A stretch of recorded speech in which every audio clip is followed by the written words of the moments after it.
Now that we have pickups for our game, let's design a quick GUI for it. This episode will be a 101 course on simple GUIs in Unreal Engine 4. Since we're using the third-person template, we don't need to worry about creating too many custom HUD classes, just one. However, we will be using it, so I'm going to quickly go over the differences between UMG, HUDs, and GUIs before we get started. First, let me introduce myself. Insomnia from Unreal Tech, division of Blender Tech, and welcome to another video. If you enjoy it or learn something, consider liking and subscribing for more Unreal, Blender, coding, and all sorts of other CG related videos. Lastly, don't forget our motto, create your way. So let's jump right in. UMG simply stands for Unreal Motion Graphics. It's their way of creating GUIs within a game, similar to Unity's Canvas system that came out in Unity 4. A GUI, as you might expect, is a graphical user interface. So that's all the text you might see in a game, your mini-map, your health bar, stuff like that. Lastly, a HUD. A HUD is heads-up display. So that is a type of blueprint that actually displays that GUI. So by default, if you go Window, World Settings, under that tab, it'll show you the game mode that you have set up for this level. And in this level, we have third-person game mode. If we go to selected game mode and expand it, our HUD class is HUD. Now, we don't have a HUD class, so we need to create one. So under Blueprints, I've already went ahead and create a HUD called our game's HUD. So to do that, just right-click, Blueprint Class. Under all classes, search HUD. Select it, and then you can type in our game's HUD. And that creates a HUD class blueprint. Once you've done that, you can go back over to the world settings and you can choose it under the game mode, and that'll override it. Now that on its own does nothing. We need something to display. Now that is a widget. And now I've gone ahead and created one called main GUI. So to create a widget, what you do is you right click, user interface, widget blueprint, then you give it a name, and then it's ready to use. Now when you open a widget blueprint, it gives you this screen, a designer tab, and it'll be completely blank. So what this allows you to do, as you can see, I've set some up already. It allows you to put text, it allows you to put progress bars, it allows you to make images, it allows you to do anything GUI based in a nice canvas-based system. However, you also have this graph tab where you can go ahead and create logic for your GUI elements, which we'll be getting into very quickly. So that's the difference between the three. UMG is just a name for GUIs in Unreal, basically. HUD is what creates and displays your GUI, and a widget is one or more visual elements that the HUD will be displaying on the screen that you will be actually creating visually. So let's go ahead and create our GUI first. So opening up the main GUI widget class, what I've done is I've gone and created this setup here. So let me show you how to recreate it. All I've done was under grid panel, which is my favorite. You can read it. It evenly divides all available space between all of its children. It can have as many children as possible. I drug it into the scene, and then what I did was I took horizontal box, and so that lets things go horizontally. As you can see, we have these all horizontal. So these are horizontal boxes within a grid panel. So I drug 4 of those in, one for each type of pickup. Now it seems like it's not doing a lot, so what you need to do is select your grid panel and then hit size to content. Now it gets even smaller, but that's because we have nothing in there. So what I then did was take text under common and drag it on top of one of the horizontal boxes. You'll instantly see it show up. And then do the same for the other 4. And if we expand those, we can see each one has a text block under its hierarchy now. But we only see one. Why is that? That's because a grid panel works on rows and columns. So you can see our first horizontal box is row 0, column 0. Same with the second one. So what you need to do is use the arrows or type in the values and move each one down accordingly. And then what I did was in my horizontal boxes, I simply added another text element to them. You'll see it comes out right beside it. And then I just typed in a random number. Under appearance, I just gave it a little bit of color, and that was basically it for all 4 of them. So hopefully that explains it well enough. If not, I can create a small mini series on this. Just let me know. So with that created though, we don't have anything to see yet. If we play our game, it doesn't show up. Why is that? Well, because we have no logic to show it. We do that in our HUD class. Remember, our HUD shows our GUI, our widgets. So what we do is opening our HUD class. So under blueprints, we have our game's HUD, which is of course set in our game mode under world settings. So we open up our game's HUD. Now we have a special event receive draw HUD. This is only for the HUD class blueprint. This allows you to do some basic things. If I drag off this with context sensitive on, you'll see it allows me to do some very basic drawing. If I expand HUD, you can see I can add a line, a material, a rectangle, text, or a texture. So for example, if I was to draw a text, I could give it coordinates, say 50 and 50. And I could type in ABC blah blah blah blah blah, compile, save, play, and now it prints it. Now what you need to know about event receive draw HUD is this is like an event tick for HUDs. It does this every single frame. It draws the HUD. So just something to be aware of. Otherwise everything is the same as a regular blueprint. Now how do we show our GUI, however? There was no option to show a widget under that. To do that, what we do is under event begin play or somewhere else, but I like it to be shown right at the start of the game when it's a main GUI like that. We type in create widget. You'll see it says construct none. We want to choose our widget class, so that's main GUI. We need an owning player, so drag off that and type in get player controller, so that's us. Remember we went over that before. And then return value. So that's the spawned object, that's the widget that it's creating, adding to memory. You want to add it to viewport, add to viewport. Now you won't see this by stock. So what you need to do is uncheck context sensitive and you'll see it's there. Or a fancy way is just take return value, drag off, and then type in add to viewport and it'll automatically connect it for you. So you can think of this, what happens is when the game starts using this HUD class, it creates our GUI, it creates our GUI widget and then adds it to the screen. As simple as that. And if you want to remove a widget, what you do is you type remove from parent. Again, context sensitive off, and the target would be, again, the created widget. So if we did it like this, it would quickly add it to the screen and then it would remove it. You wouldn't even see it. But that gives you an idea of how to create, say, pop-up boxes and dialog boxes and such.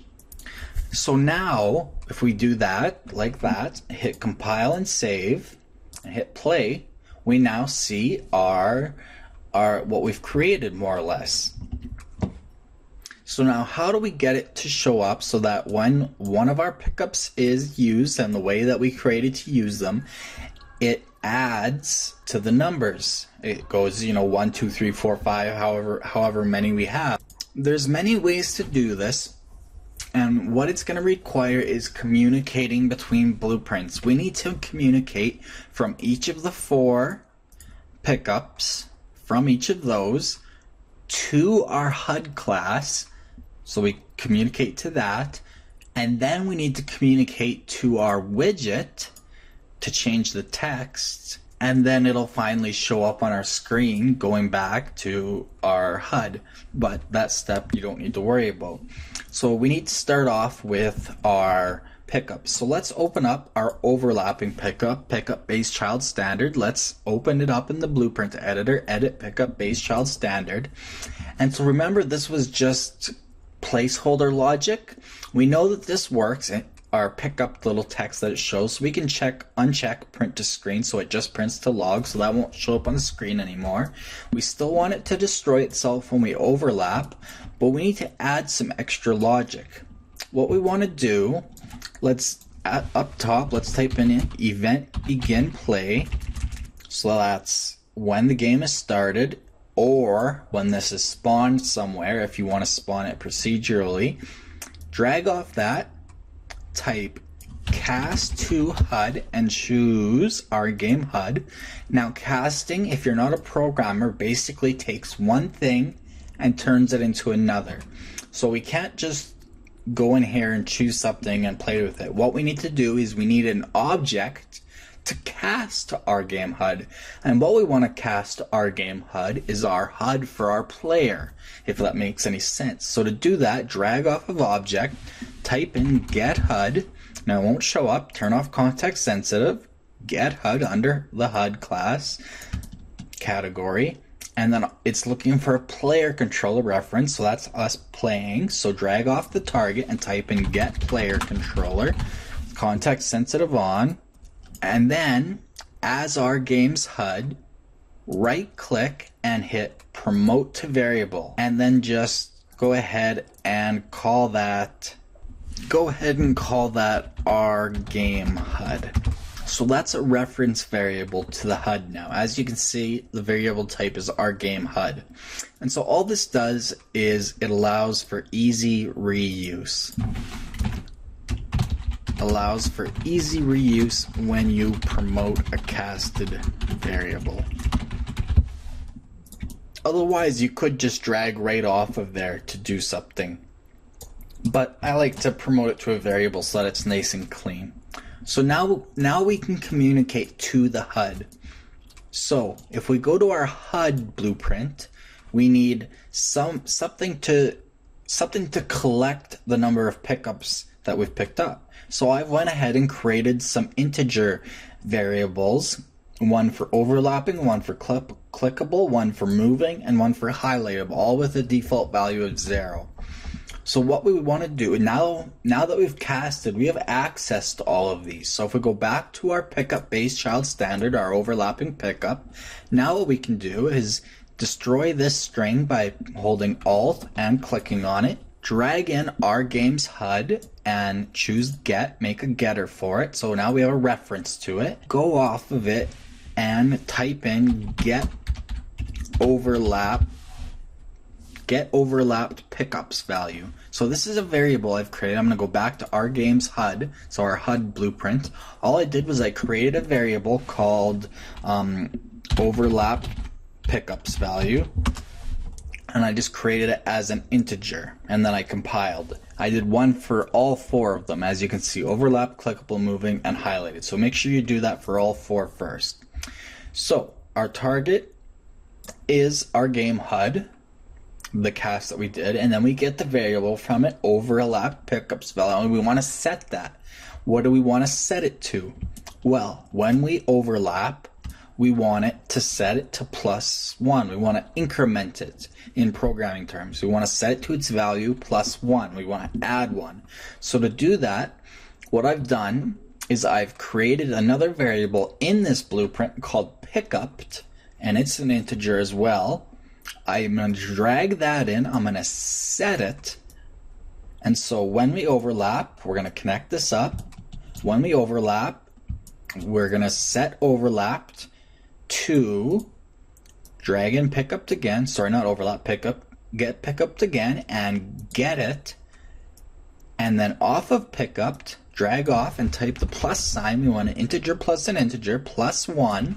So this is an incrementer. And then drag that value into the beginning of pickup. So this will set pickup to whatever value it is +1. So it increments it.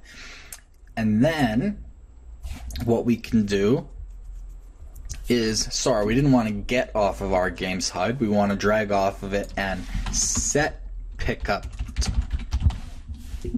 overlap pickups value, or whatever you named your variable for the overlap pickups.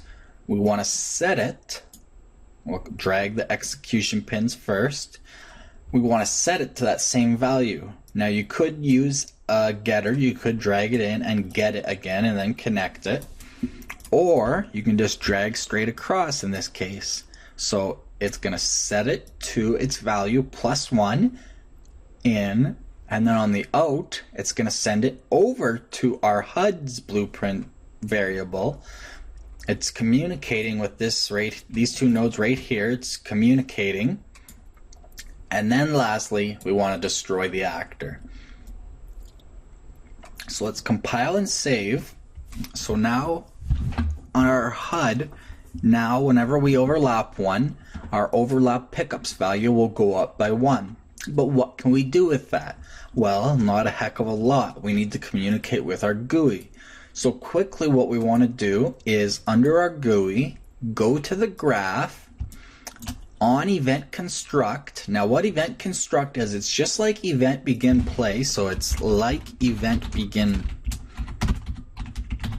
play on a standard blueprint, except it's whenever this GUI is constructed, whether it's a pop-up window, it would be when it's constructed, whether it's when you start the game or a new level, that's when it's constructed.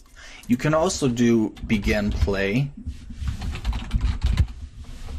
but you see it instantly tries to take you to event construct. So that is event begin play for widgets. So what we want to do is we want to cast again. So we want to cast to the HUD. So same thing that we just did. In fact, I'm going to go right over and I'm just going to copy that. I'm just going to copy that except for the event begin play. Copy it and I'm going to paste it into our GUI class. So on event begin play, event construct, we cast to our game HUD. And what are we casting into it? We're casting our player controller's HUD into our HUD. But now this one's grayed out because we didn't create that variable. So all we need to do is just hit right click and hit create variable our game HUD. If that doesn't work for you, you can just do again, you can just right click on its circle and hit promote to variable our game's HUD. And it's available for you right there. So same as before. So now we have access to all those variables. So now what we need to do is go back to our designer, and that's for our overlapping pickups. So that's overlapping pickups. It doesn't matter what you put in for text for that number, it's going to get changed. So what we want to do, let me clear this. So select the number that we want to change, and you have this bind here. And so what that allows you to do is it allows you to bind a function, bind logic to that text. So we want to hit bind and create binding. And so that gives you a getText0 function. You'll see it's a function under our functions called getText0. Now I've already created one of these for each of them. I've got a clickable pickups, a highlightable pickup, a clickable, a highlightable, an overlapping, and a moving, one for each. So create one for each by just selecting the number, hit create binding, and then just rename your function to something like overlapped pickups count or something that you'll recognize. So I'm going to go ahead and I've already created mine, so I'm just simply going to select the binding I'm just going to go ahead and select the bindings I've already created. So for overlapping is overlapping, for highlightable is highlightable, clickable is clickable, and moving is moving. So now we can access those variables. So back in the graph, let's go to our overlapping pickups value. And what we want to do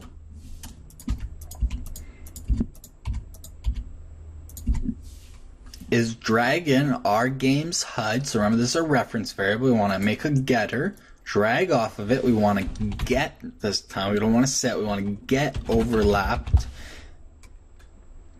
Context sensitive on will help. Get overlap pickups value. So this way we get whatever value it currently has, and we'll just drag that straight into the return value, and it'll cast it from an integer to a text variable type.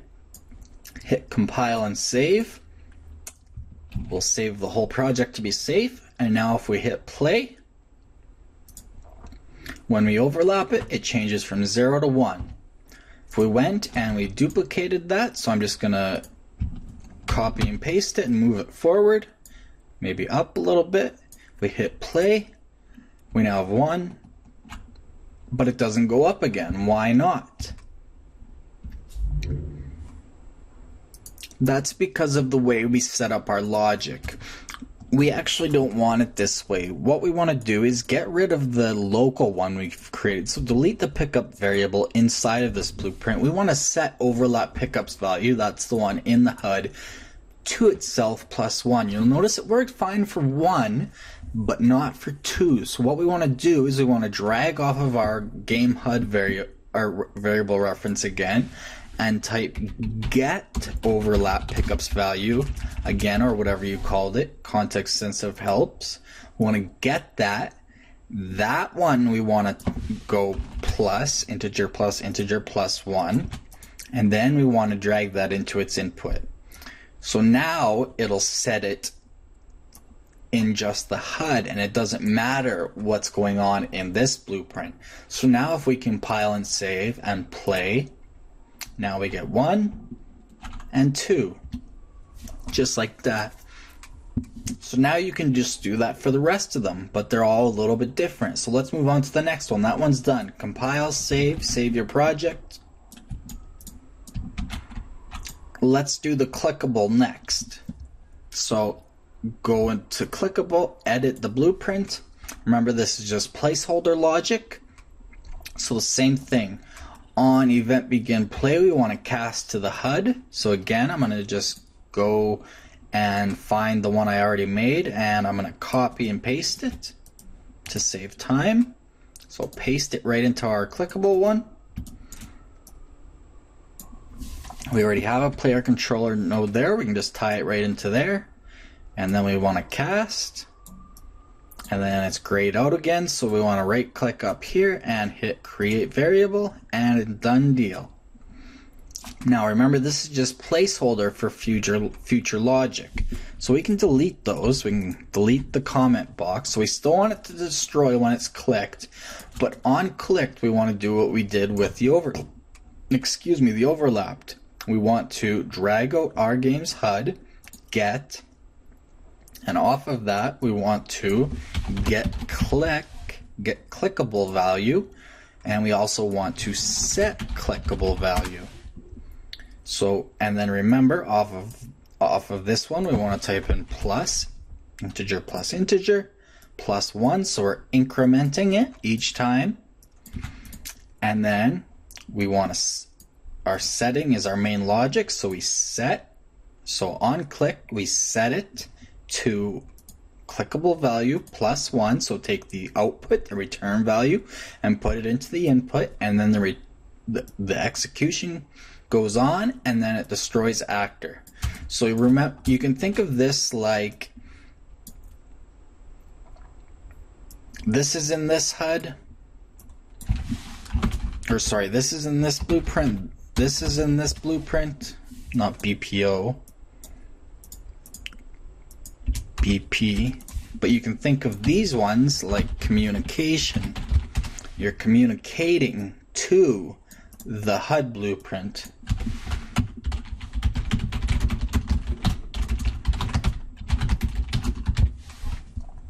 So that's how you can think of that, like two completely different blueprints that you're working on in the same blueprint. You're communicating.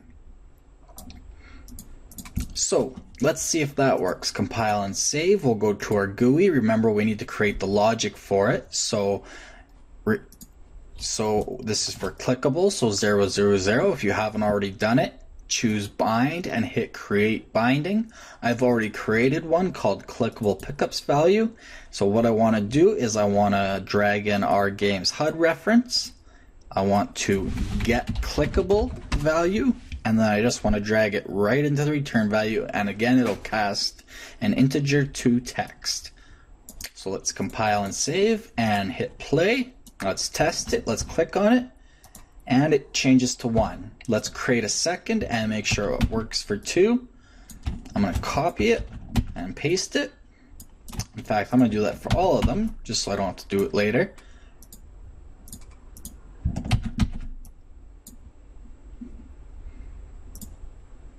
So I click on 1, it goes to 1. I click on 2, it goes to 2. I've overlapped this one, it goes to 1. I overlap that one, it goes to 2.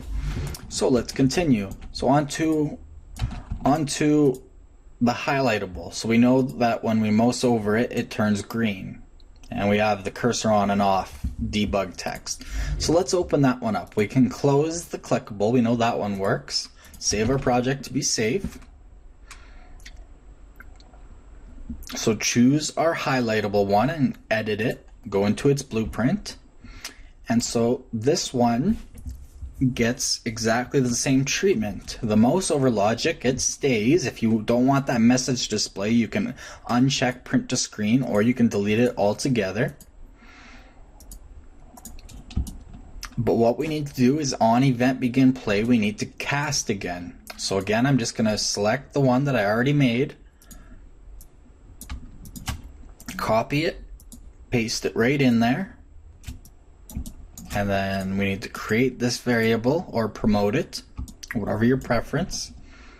Now remember that this is just clicked me was just placeholder logic, so on clicked, exact same thing. All we need to do is just drag in our game's HUD. We want to get a highlightable value. I called it highlighted. And then we also want to drag off and set highlighted value. We'll connect these together. So on clicked, it'll set its value, then it'll destroy itself.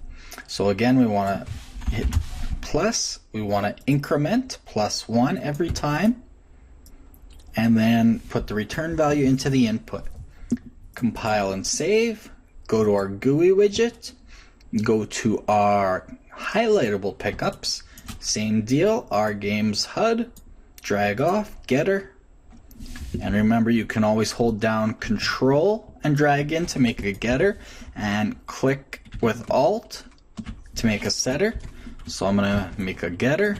I'm going to drag off of there. I'm going to get highlighted value, and drag it right into the return value, and it'll cast it. Compile and save. Save our project to be safe. Close out the highlighted one. And we'll open up the last one, the moving blueprint. Or the moving pickup blueprint, sorry. So, it works the same way. On clicked, we have placeholder logic, destroy actor. So we need to do the exact same thing. We need our cast. So our cast to HUD, again, just copy. And we need to paste it into the end of event begin play. But remember, we created this funny little loop, so we'll just place it in the beginning.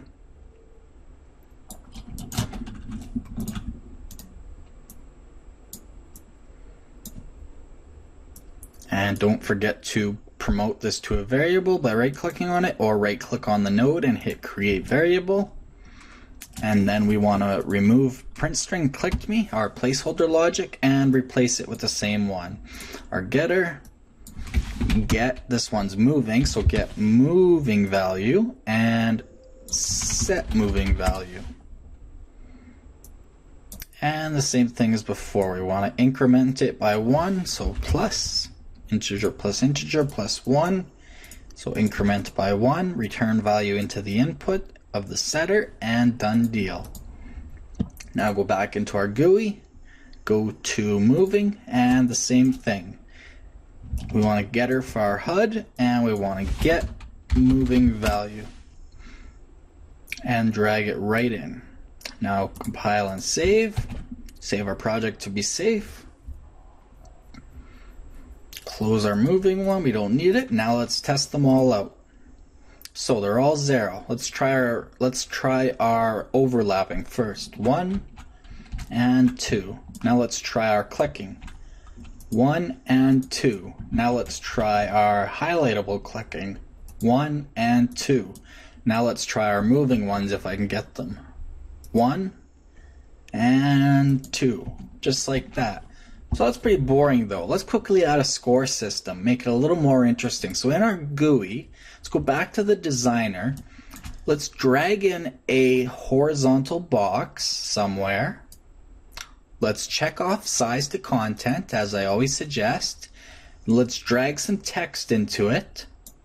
And let's call this score : space. And then let's drag some more text in. You can't drag it right into it, so you'll have to drag onto the horizontal box in your layout. What I like to do is, for example, the horizontal box I just drug in, I like to give it a name. Horizontal box 367 doesn't really tell me much. I like to call it something like horizontal box score.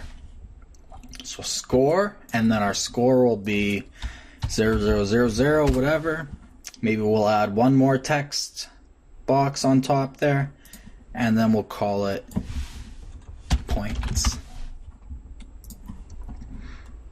And we'll give this some color. We'll make it say red, and we'll create a binding. So the text bind, create binding.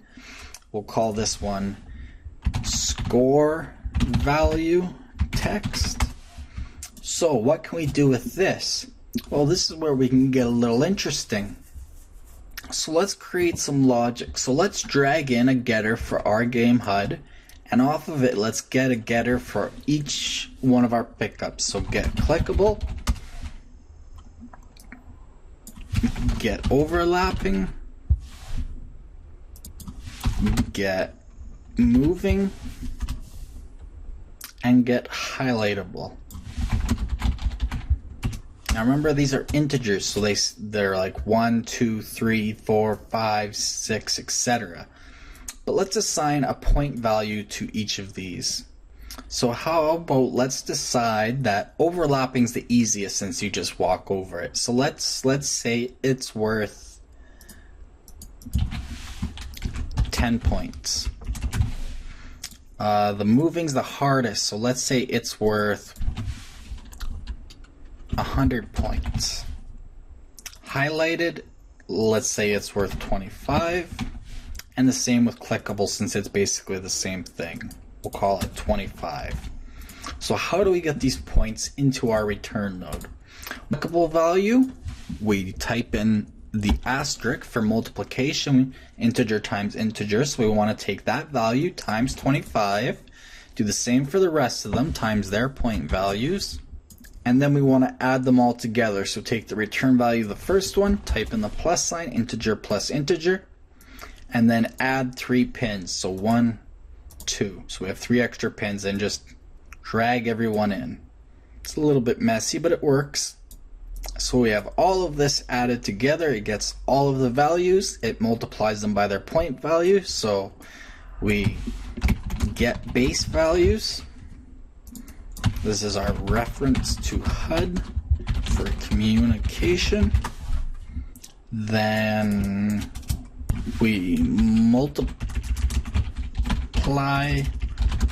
by their point values. And then we add it all together, and then just like the rest, we just connect it to the return value. So let's see how that works. Compile, save our whole project to be safe, hit play. We now have a score system. Now when we overlap, we get 10, 20, we get 45, 70, 95, 120, and 220 and 320. So a basic point system. So it's as easy as that. You can set up an entire game based on pickups just like that. So that's a very, very simple setup, but that is how you create basic GUIs for your game. And that is the end of the lesson for today. So if you have any requests for some more detailed information about stuff we went over, please let me know. In the next lesson, we're going to create a timer for our player to have a certain amount of time to collect a certain amount of pickups and get the highest score possible. And we're going to create a game over screen when that happens, as well as a start screen. But we'll get to that in the next lesson. So that's all for today. Thanks for watching again from the team here at Unreal Tech, a division of BlenderTech.com. If you enjoyed this video and learned something, please like it and don't forget to subscribe for more videos. We're on social media on the links on your screen. If you disliked this video for some reason, please tell us why so we can continually improve our videos based on your community input. We also take requests, so we'll see you next time. Remember, create your